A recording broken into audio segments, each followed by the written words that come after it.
대법원이 유죄 취지로 파기환송을 결정한 지 하루 만에 그제 2일부터 민주당 이재명 후보 재판과 관련된 입법을 지금 쏟아내고 있습니다. 화면에 지금 정리를 좀 했는데요.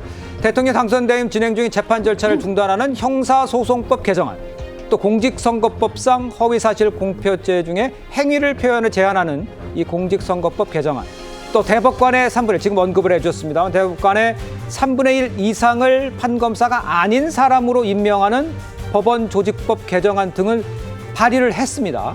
이런 법안이 과연 현실화된다면 이거 사법에 미칠 파장은 엄청날 것 같은데요?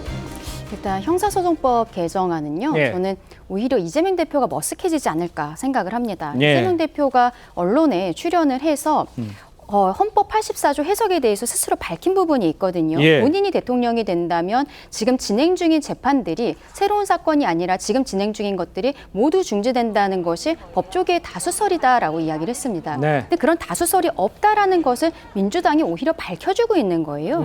결국 이 사건은 헌법재판소에서 결정을 해야 됩니다. 이재명 대표가 만약에 대통령으로 당선이 되었을 때 지금 이 대법원 사건뿐만이 아니라 여러 가지 사건으로 재판이 계류 중인데 이 중에서 어떤 사건이 공판기일을 지정을 하면 피고인은 반드시 출석을 해야 되는 의무가 있거든요.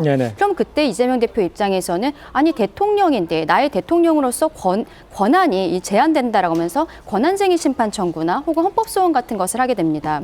그럼 결과적으로는 이 헌법 84조의 해석을 헌법재판소에서 해줘야 되는데 헌법재판소에서도 본인들의 입맛에 맞는 결정이 나오지 않을 것이라는 것을 민주당이 예상을 한 거예요. 그렇기 때문에 저런 법안을 발의를 한 것이거든요. 저것은 자충수가 아닌가 생각합니다. 여러 가지 헌법의 입법 폭주 여기에 대해서는 의원님께서는 어떻게 보세요? 일단은 법을 고친다고 해서 법이 무너지는 것은 아닙니다. 그래서 잘못된 어떤 그 사법이 정치 위에 군림을 하게 된다면 헌법이라는 가치 아래에서 국회의원들도 국회가 또 민주주의의 가치에 따라 법을 변경할 수 있다고 저는 보여지는데요. 특히 형사소송법 개정안 같은 경우는 저는 정치보복 차단법이라고 좀 부르고 싶습니다. 특히 그 당선된 대통령이 국정의 운영의 안정성을 확보하기 위한 장치로 보여지고요.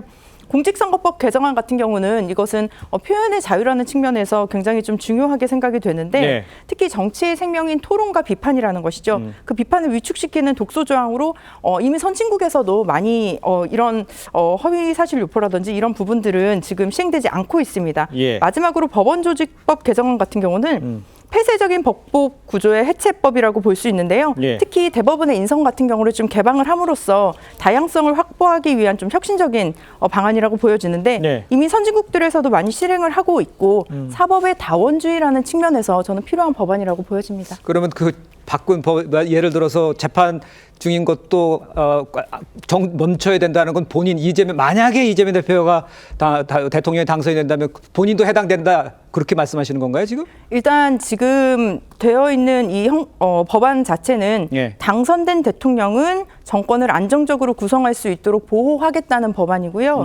이것은 지금에 있는 헌법 84조의 그 대통령 불소추 조항을 실질화하기 위한 입법이라고 보여주시면 될 것 같습니다. 설 변호사님. 글쎄요.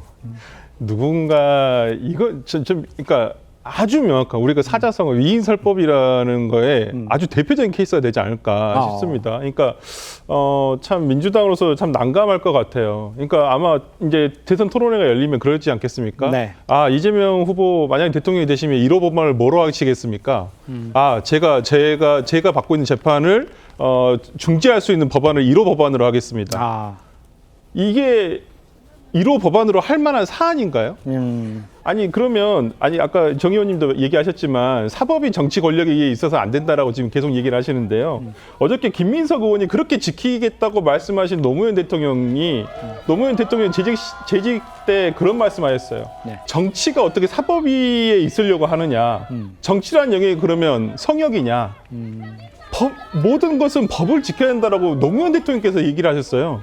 그렇게 지키겠다고 얘기하시는 노무현 대통령이 그렇게 과거에 정말 그런 본인의 의지를 피력을 하셨었는데 오히려 지금 민주당은 거꾸로 가고 있는 거잖아요. 정치가 사법 위로 가겠다는 거잖아요. 이게 맞나요?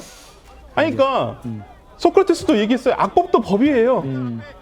일단 지킬 건 지켜야죠. 근데 이재명 대표가 대통령 됐을 때 이재명 대통령을 위해서 그렇게 하겠다고 하면야 뭐 어떻게 하겠습니까? 뭐 솔직히 제도적으로는 어떻게 할 방법은 없습니다만은 이게 1호 법안이라는 게 참 민주당이 1호 법안이 이게 이런 뭐 불소추 특권을 실질화하기 위한 법안인지 대통령이 당선되면 당연히 이렇게 돼야 되는 것인지 근데 저는 좀 문제는 있다고 보는 게 예.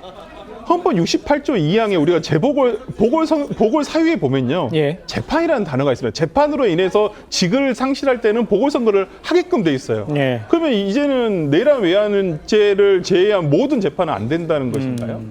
저는 이것도 좀 헌법 정신에 맞지 않는 것 같아서 한번 따져봐야 될 문제가 아닐까 싶습니다. 알겠습니다.